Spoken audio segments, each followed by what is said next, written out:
नमस्कार, स्वागत है आपका। आपके साथ में हूं अमित गर्ग शुक्ला। रोजमर्रा की जिंदगी में हर दिन होती हैं कुछ ऐसी खबरें जिन पर ठहरना जरूरी होता है। रोजमर्रा की जिंदगी में कई ऐसी घटनाएं घटती हैं जब हमारे मन को लगता है कि न्याय नहीं है। कई बार पीड़ितों को देखकर हमें लगता है कि इनके साथ तो न्याय होना ही चाहिए, लेकिन कभी किसी मंच से इनकी बात उठ नहीं पाती है, कभी ढंग से इनके कानूनी पहलुओं को समझने की कोशिश नहीं की जाती है। हमारा ये शो पीड़ितों की आवाज भी बुलंद करेगा और न्याय की लड़ाई में दलीलों और तर्कों की कसौटी पर हर मुद्दे को कसेगा भी। हम और आप जो सोचते हैं उसी को शक्ल देने की कोशिश है हमारा ये शो। लेकर रहेंगे न्याय।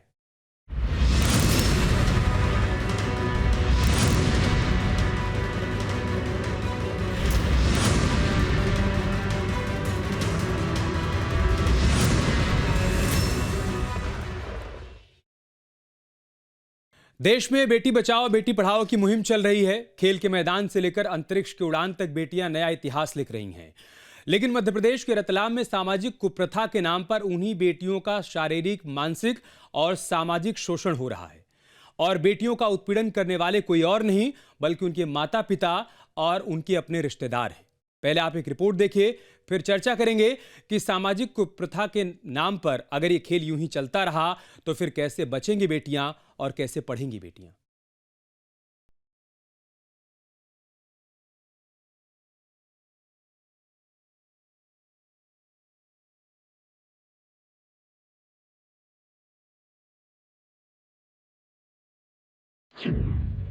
बाछड़ा समाज की बेटी की इंसाफ की लड़ाई। देह व्यापार के दंश के खिलाफ कानूनी जंग। रतलाम की पीड़ित लड़की भोपाल पुलिस के पास पहुंची। घर वाले ही करते हैं देह व्यापार के लिए मजबूर। राजधानी भोपाल से हैरान कर देने वाला मामला सामने आया है। रतलाम की रहने वाली एक बेटी ने भोपाल पहुंचकर पुलिस में शिकायत दर्ज कराई। लड़की का आरोप है कि उसके घर वाले जिस्म फरोशी के लिए उस पर दबाव बनाते। घर के पुरुष कमाई के लिए कोई काम नहीं करते। बहन बेटियों का जिस्म बेचकर कमाई करते, ग्राहक ढूंढकर घर पर लाते और 100-200 रुपए में हमारा सौदा कर देते। लड़की का कहना है, मैं देह व्यापार के चंगुल से निकलना चाहती, अपनी बहनों को भी इससे बाहर निकालना चाहती।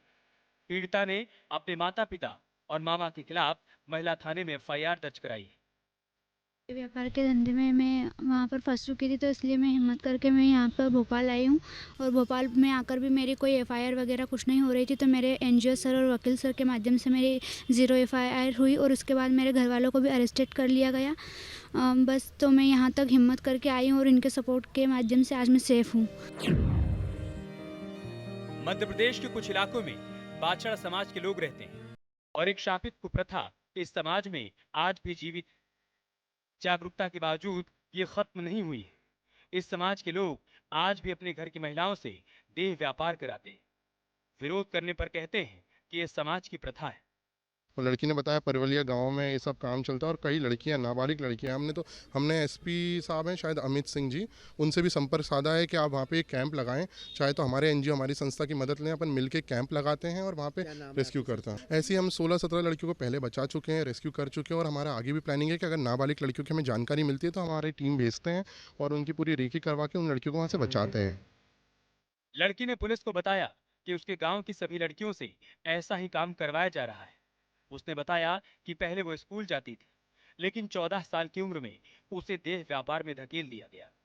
लेकर रहेंगे न्याय में आज हमारी लड़ाई बाछड़ा समाज में व्याप्त इस कुप्रथा के खिलाफ है, ताकि रतलाम की इस बेटी के साथ साथ कुप्रथा के शिकार बाकी लड़कियों को भी न्याय मिल पाए। Team news TV. और चर्चा के लिए हमारे साथ खास मेहमान भी जुड़ चुके हैं। नरेंद्र मिश्रा जी, आप सीनियर एडवोकेट हैं सुप्रीम कोर्ट में, सर बहुत स्वागत है आपका। तनुज दीक्षित जी हमारे साथ जुड़ चुके हैं, आप सीनियर एडवोकेट हैं सुप्रीम कोर्ट में, आपका भी बहुत बहुत स्वागत है। शुभम मालवी हमारे साथ जुड़ चुके हैं, आप पीड़िता के वकील हैं। शुभम जी, आपका भी बहुत बहुत स्वागत है। शुरुआत में नरेंद्र मिश्रा जी आपसे ही कर रहा हूँ।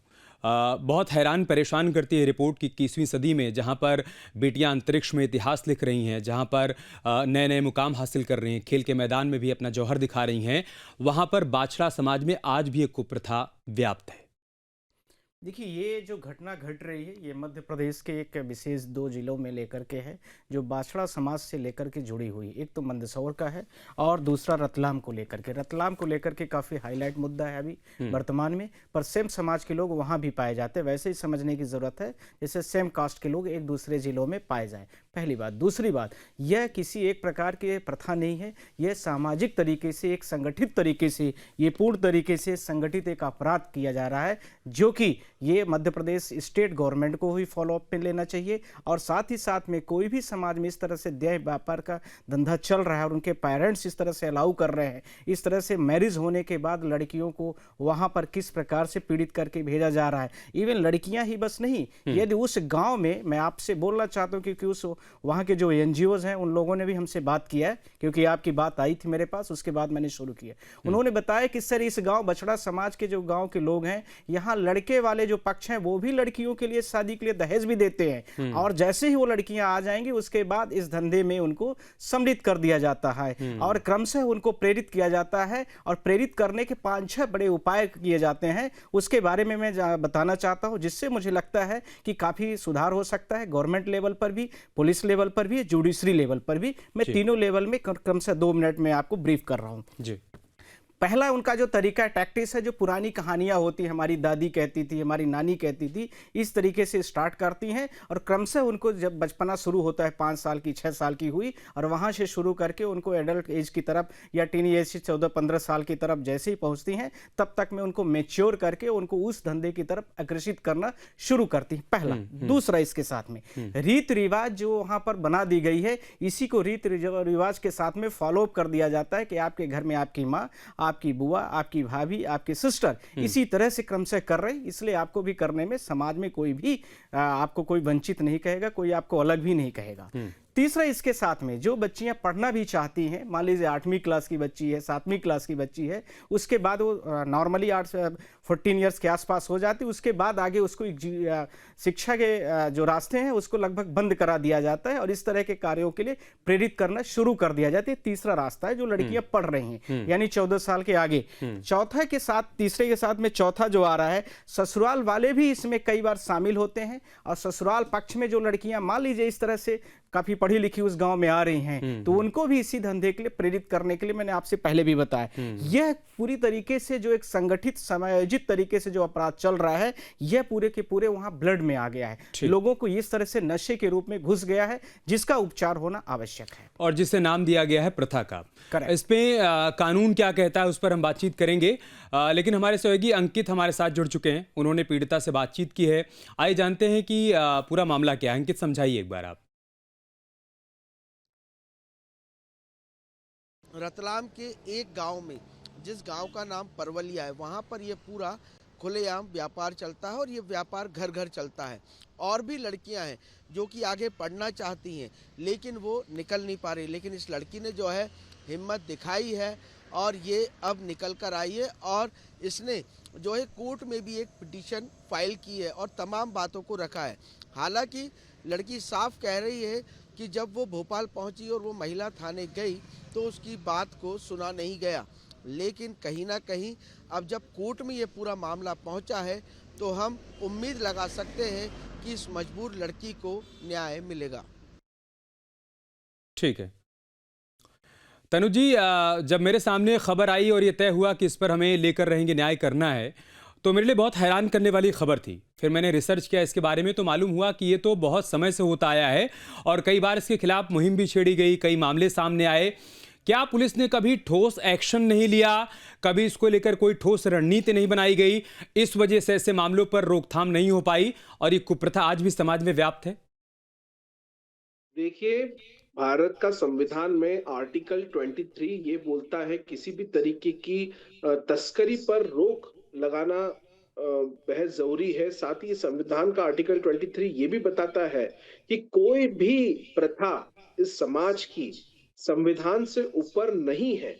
जब संविधान से ऊपर कोई प्रथा नहीं है, खास करके ऐसी प्रथा जिसमें महिलाओं के साथ इस तरीके का शोषण हो रहा है, निश्चित रूप से मुझे लगता है the immoral traffic prevention act 1956 POCSO act अगर कोई नाबालिग के साथ हो रहा है तो बेहद ज़रूरी है। साथ ही बीएनएस की जो गंभीर धाराएँ हैं सेक्शन 95, 96, 97, 98 जैसी धाराएँ, मुझे लगता है कि आज कानून हमारे पास मजबूत कानून है, सशक्त कानून है, मजबूत संविधान है।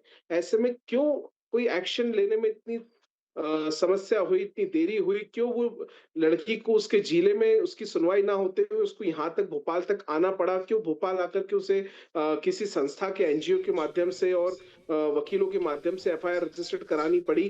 क्यों आखिर ये सब अभी भी समाज में बेहद बड़ा प्रश्न है ये? जी। सही बात है। नरेंद्र जी, मैं देख रहा था कि तमाम एनजीओज इस दिशा में काम कर रहे हैं, लंबे समय से काम कर रहे हैं, लेकिन क्या प्रशासन स्तर पर इस बात की जानकारी नहीं है? क्या पुलिस को इस बात की जानकारी नहीं है कि ऐसा कुछ हो रहा है? और अगर देह व्यापार और फोर्सफुली किसी को देह व्यापार में धकेलना कानूनन अपराध है, तो फिर इसकी रोकथाम करने वाले क्या कर रहे हैं? मैं आपसे ये बोलना चाहता हूँ कि कोई भी पुलिस हो या मजिस्ट्रेट, जो भी जो लोकल मजिस्ट्रेट होता है, उसके जुडिक्शन में सारी चीज़ें आती। कोई भी कुप्रथा है उसको बंद करना है। किसी बच्ची को इस तरह से उसके परिवार के लोग या कोई समाज के लोग देह व्यापार के लिए प्रेषित कर रहे हैं या आगे बढ़ा रहे हैं, उसकी भी जिम्मेदारी और जवाबदेही दोनों पुलिस कंप्लेन जाती है। और उसके साथ में जो लोकल मजिस्ट्रेट होता है वो 7 डेज के अंदर में उस परिवार से, उस तरह के एरिया से, उस जुडिक्शन में टाइटल जुडिक्शन जो बनता है उससे पूछने का पूरा हकदार है। मुझे लगता है यहाँ पर पुलिस ने इस तरह से करने की कोशिश नहीं की, कहीं न कहीं पर अनदेखा भी किया है, पहली बात। दूसरी बात, जब घर के लोग ही किसी चीज़ को प्रेरित और संप्रेषित करने लगते हैं तो मुझे लगता है कि पुलिस भी कई बार सोचती होगी। और जिस तरह से पीड़िता ने लड़की जो अभी कंप्लेन दर्ज कर रही है या करा रही है, जिस पे उसने कॉग्निजेंस भी लेने के लिए कोर्ट भी गई है, तो इस तरीके से घटनाएं बहुत कम ही बहादुर बच्चियां भी होती हैं। और मुझे लगता है कि इस प्रकार से जो घटनाएं घटती हैं, जब पुलिस और कहीं पर जो लोग उसमें क्लाइंट्स ले आने वाले होते हैं वह भी कहीं ना कहीं पर जुड़े होते हैं, जिसको हम लोग बड़े सामान्य तरीके से कह सकते हैं कि हिंदी भाषा में उसको जो भी ये आप कह रहे हैं कि सब हिम्मत नहीं जुटा पाते हैं जिस तरीके की हिम्मत इस बच्चे ने जुटाई। लेकिन अगर किसी इलाके में इस तरीके की कोई कुप्रथा बरकरार है और वहां पर देह व्यापार हो रहा है, तो ये तो सर्वविदित है। अगर वहां पर जाने वाले किसी रिपोर्टर को ये बात पता चल सकती है, किसी आम नागरिक को ये बात पता चल सकती है, तो जो लोकल थाने हैं, लोकल एडमिनिस्ट्रेशन है, उनको इस बात की जानकारी क्यों नहीं? ये पूरा उनको पता होता है। उनके कहीं न कहीं पर उनके पास कुछ न कुछ हो सकता है, मुझे ऑफिशियली नहीं बोलना चाहिए, पर हो सकता है कि उनके जानकारी में रह करके कुछ जो लोग इस तरह के काम करते हैं, लोग ब्रोकेज के स्तर पर उनके साथ में नॉलेज रहती है चीज़ें। कई बार जब बड़ी आप लोगों के जैसे न्यूज़ चैनल वालों ने उठा दिया, या समाज के जो बड़ा वर्ग है, या कोई एनजीओज ने इस बात को उठा दिया, कोई बहुत बड़ा एक्टिविस्ट गया और वो उसने उठा दिया, तो उस पर कहीं न कहीं पर कार्रवाई कर देते हैं। कार्रवाई के 2 रास्ते हैं, एक पास्को एक्ट के अंदर में होता है, एक जो आईपीसी के सेक्शन 376 वगैरह होते हैं उसके अंतर्गत में होता है। पास्को में जो माइनर बच्चे होते हैं, अर्थात 16 साल के नीचे वाले जो होते हैं वो आते हैं, जिसमें 3/4 सेक्शन होता है, जिसमें ब्रूटल किसी के साथ में, लड़की के साथ किया गया। फिर 6 सेक्शन आता है जो किसी भी लड़की के साथ में ऐसे एलिगेशन असल्ट करने की किया गया। फिर इसके बाद 7 आता है, सेक्शन 7। फिर 8 आता है, इसमें लड़की के साथ में ट्रायल करने के लिए कोशिश किया गया। फिर उसके बाद सेक्शन 9 भी आता है। सेक्शन 9 ये कहता है कि किसी भी लड़की को पोर्नोग्राफी वगैरह दिखाने के लिए अग्रेसित किया गया। तो ये सारी चीज़ें बच्चों को सेव करने के लिए 2012 में ही एक्ट आया था। इसी के साथ में आप सबको पता है, पर ये पीड़िता जो बता रही है, ये घटनाएं आज से नहीं चल रही, ये लगभग 100 साल से पुरानी घटनाएं लगभग जुड़ी आ रही हैं। उनको दशक दर दशक बढ़ते जा रही हैं। पर अभी तक जो आपका सवाल है कि इसमें पुलिस ने कॉग्निजेंस नहीं लिया, साथ ही साथ में राज्य सरकार की भी जिम्मेदारी होती है, खासकर एडमिनिस्ट्रेशन जो उसका पार्ट होता है उसकी भी जवाबदेही होती है कि इस तरह की चीजों पर करेक्ट रोक लगाए। पर यहाँ पर थोड़ा सा कम दिखा है। जी ठीक है। मेडिकल की पढ़ाई कर रही छात्रा की जिंदगी उसके अपनों ने ही कैसे बेपटरी कर दी, हमारे सहयोगी अंकित ने यह भी जानने की कोशिश की है, बता रहे हैं। आइए पहले देख लेते हैं।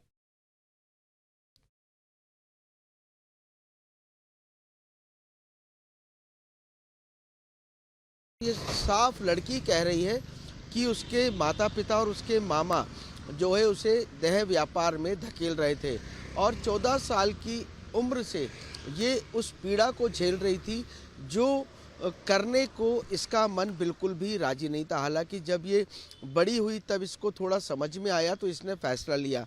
हालांकि ये मेडिकल छात्रा है, आगे पढ़ाई करके अपने माँ बाप का नाम रोशन करना चाहती थी, लेकिन क्या मालूम था कि उसके माँ बाप ही जो कि उसके उज्जवल भविष्य की नहीं बल्कि उसे एक ऐसे धंधे, ऐसे व्यापार में धकेलेंगे जो कि उस लड़की को मंजूर नहीं था। ठीक है, हमारे साथ शुभम मालवीय जी भी जुड़े हुए हैं, आप पीड़ित पक्ष के वकील हैं। आप बताइए, हमें समझाइए कि कैसे मामला आप तक पहुंचा और उसके बाद इस मामले में कैसे पीड़ित को न्याय मिल पाए, ये लड़ाई आगे लेकर जा रहे हैं।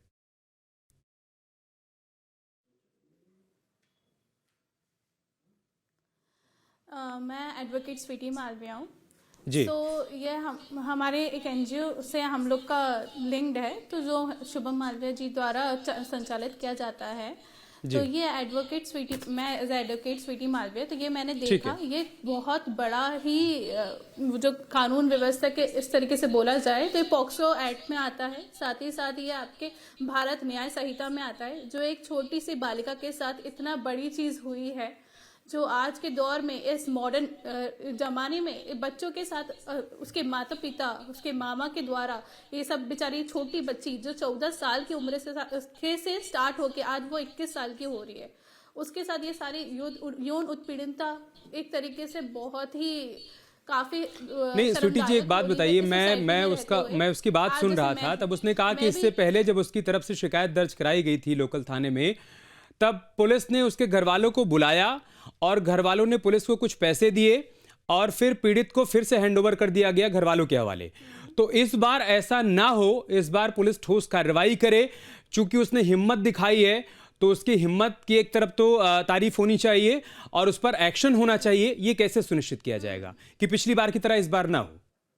जी जी सर, हाँ जी, यही है। सिर्फ उसको जो लड़की है उसको जहाँ पे हम लोग ने सेटल किया था, जहाँ पे गार्डियन वार्ड में रखा था, जो जिसे बोलते हैं, वो क्या हुआ कि उधर पे उसके साथ ये हुआ कि वहाँ पे जो लोग थे उन्हीं ने लोग ने जाके प्रोटेक्शन एज अ प्रोटेक्शन उनको करना चाहिए था, बट उन्हीं ने जाके उनको धकेल दिया उसके माता पिता के। इस वजह से वो जाके पुलिस के पास भी नहीं गई, इस वजह से वो डर गई है, डर ही सहमी। बट जब भी उसने साहस दिखाया और फिर वापस वो पुलिस वालों के पास गई। तो मेरे पास पुलिस से ये है अनुरोध कि किस ऐसे मामले या अकेले इसके नहीं, ये तो अच्छी तरीके से दिखा रही है, पर आपको और अच्छे से लोग और भी लड़कियां हैं जो है साहसी नहीं है, उनके साथ खड़े रहना चाहिए। बट वो लोग सुनिश्चित करें कि एफआईआर लिखे, तुरंत एफआईआर लिखे और एक उसके साथ पेट्रोलिंग के लिए एक वुमेन को रखे साथ में, एटलीस्ट उसके पास कुछ बात करने के लिए कोई हो तो। बट इस तरीके से छोड़ दिया जाता है पुलिस के द्वारा, तो ये भी मैं चाहती हूँ कि पुलिस अच्छे से उसकी हेल्प करे, सारे लोगों की, सारी लड़कियों की। तनु जी, उस पीड़ित बच्ची का ये कहना है कि उसके अपने गांव में ही जो बच्चियां हैं, तकरीबन 200 के आसपास उनकी संख्या है, उनसे काम करवाया जा रहा है।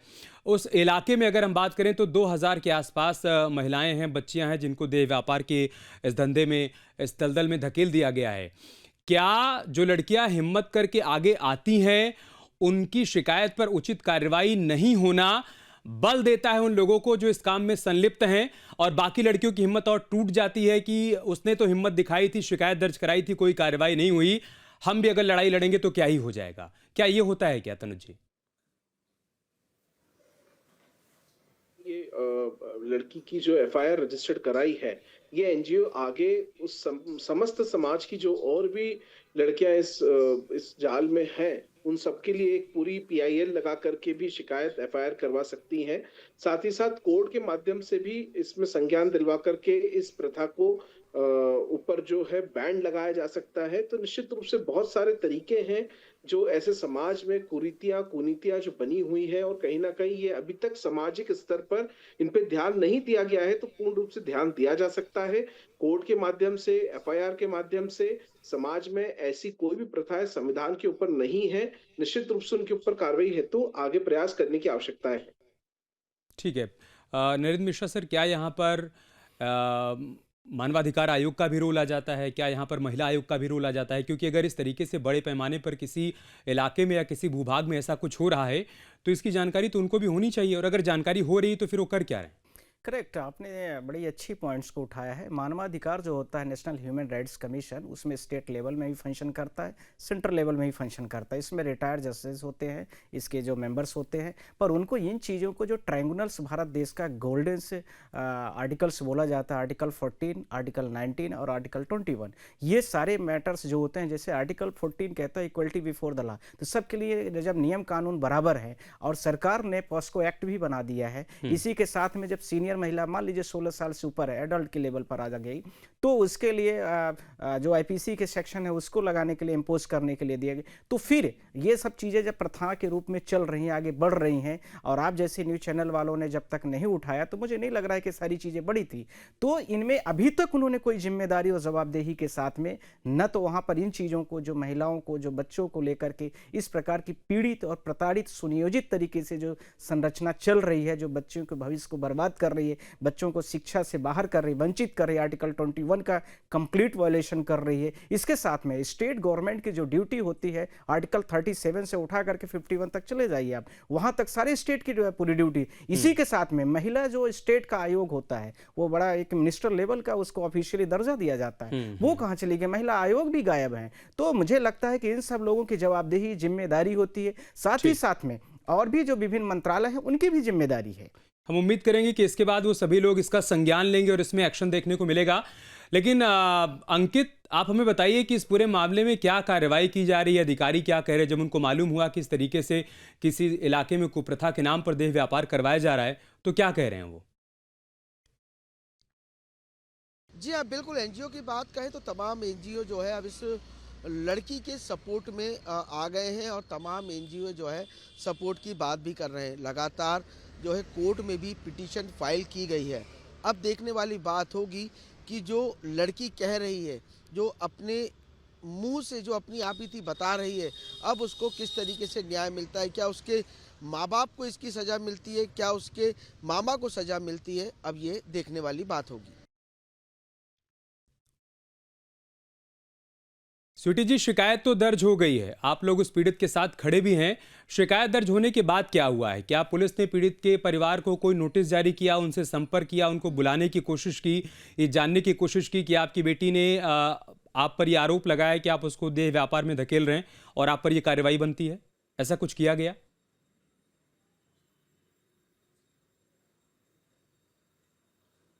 स्वीटी जी, ये हुआ कि जो पुलिस के द्वारा वन स्टॉप सोल्यूशन जो होता है गौरवी में रखा गया, तो वहाँ पे पीड़िता, हाँ जी, वन स्टॉप सोल्यूशन में गौरवी में रखा गया, जहाँ पे क्या हुआ, जो गौरवी के जो लोग थे, जो संचालित कर रहे थे, उन्होंने बहुत गलत चीज़ करी है। ये करी है कि उन्हें कुछ पैसे लेके बेचारी लड़की को उनके माता पिता के साथ पता नहीं क्या दूसरी पार्टी के साथ उसको एकदम बहकावे में कर दिया था। तो यहाँ पे उस गौरवी का ये है कि आप उस जो जिस तरीके से उन लोगों ने किया है कि किस तरीके से ना गवर्नमेंट उन लोगों को फंड दे रही है प्रोटेक्शन के लिए, बट उसके खिलाफ गौरवी लोगों ने उनके ही सहायता दे दी जो कल्प्रेट है। तो ये भी मामला सामने आया था, तो हमने उससे भी प्रोटेक्ट करके रखा है लड़की को, जो एनजीओ के द्वारा। तो ये है। और बाकी जो पेरेंट्स है वो लोग तो कोऑपरेट नहीं कर रहे हैं, उनको ले जाना ही है लड़की को, बट हम लोग किसी भी तरीके से प्रोटेक्ट करके रख रहे हैं, और पुलिस का भी सहायता हम लोग ले रहे हैं। नहीं, आप संक्षेप में हमें बताइए कि 0 FIR पर क्या हुआ है? जो गौरवी है स्वीटी जी, हमने लीगल नोटिस भी दिया है, क्योंकि जिस तरीके से 0 FIR पे अभी नहीं कुछ ज्यादा हुआ है, हमने काफी कठोर रखा है। तो अभी तो कोर्ट में अभी चल रही है प्रोसीडिंग्स, वो उसका मैं कह नहीं पाऊंगी। तनु जी, आगे अभी क्या क्या विकल्प बचते हैं? पीड़िता ने 0 FIR तो दर्ज करवा दी है, लेकिन अगर पुलिस मान लीजिए संज्ञान नहीं लेती है, हर बार की तरह नतीजा ढाक के 3 पात रहता है, तो फिर क्या क्या विकल्प बचते हैं और क्या किया जाना चाहिए? बहुत बड़ा है, न्याय के दरवाजे अभी खुले हुए हैं, वहां पर रिट के माध्यम से ये जानकारियां लगाई जा सकती हैं। इसके अतिरिक्त अगर हम इस मामले में देखें तो देखिए, मजबूरी में दिया गया कंसेंट नहीं होता है, जबरदस्ती होती है। और इस सवाल मुझे लगता है मॉरलिटी का नहीं है, क्रिमिनल लाइबिलिटी का है। जब परिवार ही कस्टमर, अगर जैसे लाने की बात हम सुन रहे हैं, अगर परिवार के लोग ऐसे लिप्त हैं, तो परिवार वो घर नहीं, वो क्राइम सीन है। और निश्चित रूप से इसमें विक्टिम सिर्फ एक्यूज्ड नहीं, बल्कि पूरा इसमें मुझे लगता है सिस्टम इसमें एक्यूज्ड है कहीं ना कहीं। सभी चीजों में करेक्शन की बेहद आवश्यकता है।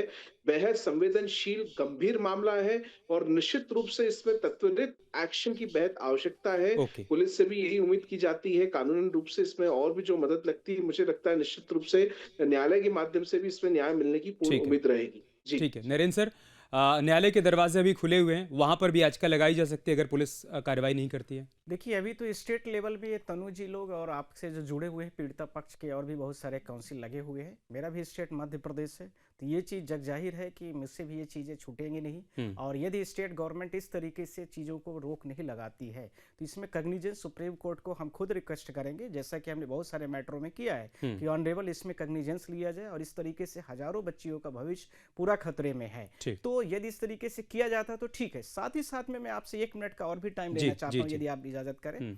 तो 1956 का जो एक्ट बनाया गया था जिसके बारे में देह व्यापार अधिनियम, करेक्ट, अनैतिक देह व्यापार अधिनियम जो था, उसमें सेक्शन 4 स्पष्ट तरीके से कहता है, जिसमें 4 पॉइंट्स बड़े इंपॉर्टेंट शायद पीड़िता के लिए संक्षेप में सर। करेक्ट, बहुत संक्षेप में। एक, अनैतिक व्यापार एक वेश्यावृत्ति के तरीके आएगा, महिला और बच्चों पर ये चीजें लागू की जाएंगी। साथ में वेश्यालय चलाना अपराध होगा घर के रूप में, घर से नहीं चलाया जा सकता, जो कि यहाँ पर लग रहा है। साथ ही साथ में कमाई पर, इनके कमाई से, अर्निंग से जीने वाला व्यक्ति भी, वो भी अपराध की किस्म पे आएगा। तो ये सारे स्टेट रतलाम और जो और भी विभिन्न मंदसौर जैसे जगहों पर ये सब तो है, ये सब तो है सर। 7 साल की सजा का प्रावधान भी है, लेकिन जरूरी है कि ये सब लागू करवाया जाए और जिनके ऊपर जिम्मेदारी है लागू करवाने की, उनको भी इसको लेकर एक्शन लेना होगा, तभी ये कुप्रथाएं रुक पाएंगी और इन बेटियों का भविष्य हम सुरक्षित कर पाएंगे। बहुत बहुत शुक्रिया आप सभी का हमारे साथ जुड़ने के लिए, इस चर्चा का हिस्सा बनने के लिए। लेकर रहेंगे न्याय में इतना ही, खबरें जारी हैं, आप बने रहिए हमारे साथ।